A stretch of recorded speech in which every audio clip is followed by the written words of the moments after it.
మనం అవయార్ అనేటువంటి భక్తురాల్ని ఆ మహిమను పాండిత్యాన్ని గురించి మాట్లాడుకుంటున్నాం కదా.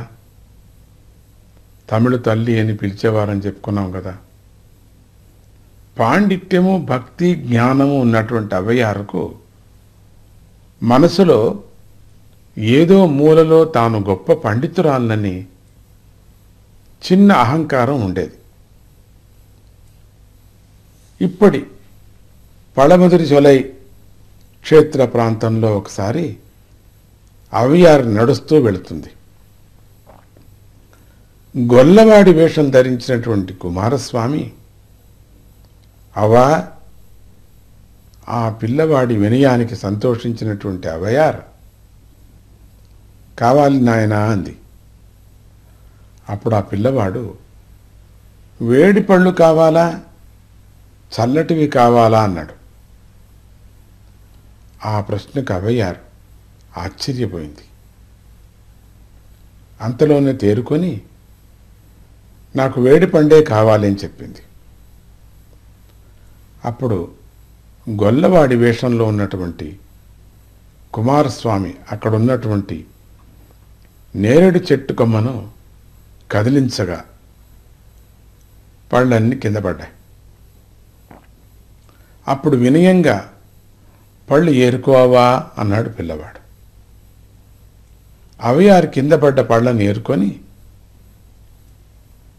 వాటికి మట్టి అంటి ఉండటం వల్ల ఒక్కొక్క పండును నోటుతో ఊదసాగింది. అప్పుడు స్వామి నవ్వుతూ అవా పండు చాలా వేడిగా ఉందా,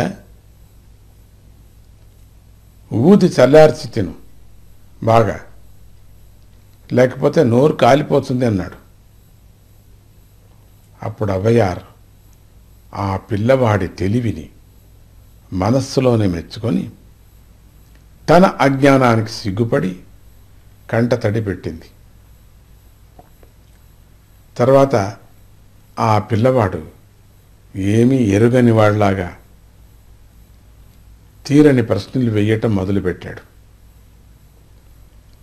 పిల్లవాడి రూపంలో ఉన్నటువంటి కుమారస్వామి అవ్వను అవా ప్రపంచంలో క్రూరమైనది ఏది అని అడిగాడు.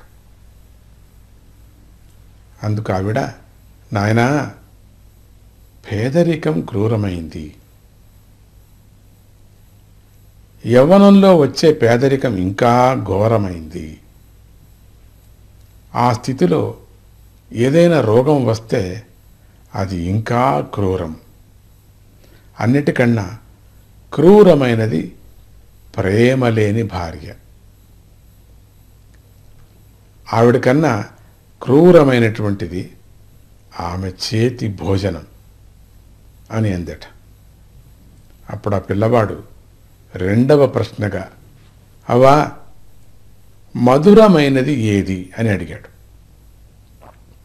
అందుకు అవయార్ నాయనా ఏకాంతం చాలా మధురము, అందులో భగవత్ చింతన ఇంకా మధురము, దానికన్నా సత్సాంగాత్యము మరింత మధురము. అటువంటి సాంగత్యం అనేది సత్సాంగాత్యము చాలా మధురమైనటువంటిది. మనము సాధువుల సంతలో వెళ్ళి వాళ్ళు ఆధ్యాత్మికంగా చర్చించుకునేది వినాల, అంతే వాళ్ళ యొక్క రాజకీయ వ్యవహారాలు వినకూడదు. మనం ఏ మహాత్ములు ఇద్దరు చర్చించుకునేటువంటి జ్ఞానం, అందుకనే జ్ఞాన సభల్లో మనం కూర్చోవాలని చెప్పటం దానికేనే. వాళ్ళే నిజమైనటువంటి స్నేహితులు మనకు. వాళ్ళు ఏదో పోట్లాడుకుంటున్నారు అనుకోకూడదు. వాళ్ళిద్దరూ మాట్లాడుకునేది పోట్లాడినట్టుగానే పైకి కనపడినా కూడా దాంట్లో ఎంతో అర్థాలు దండిగున్నాయి మనకు. అందుకని సత్సాంగాత్యం చాలా మరింత మధురమైనటువంటిది. జై గురుదత్త, శ్రీ గురుదత్త.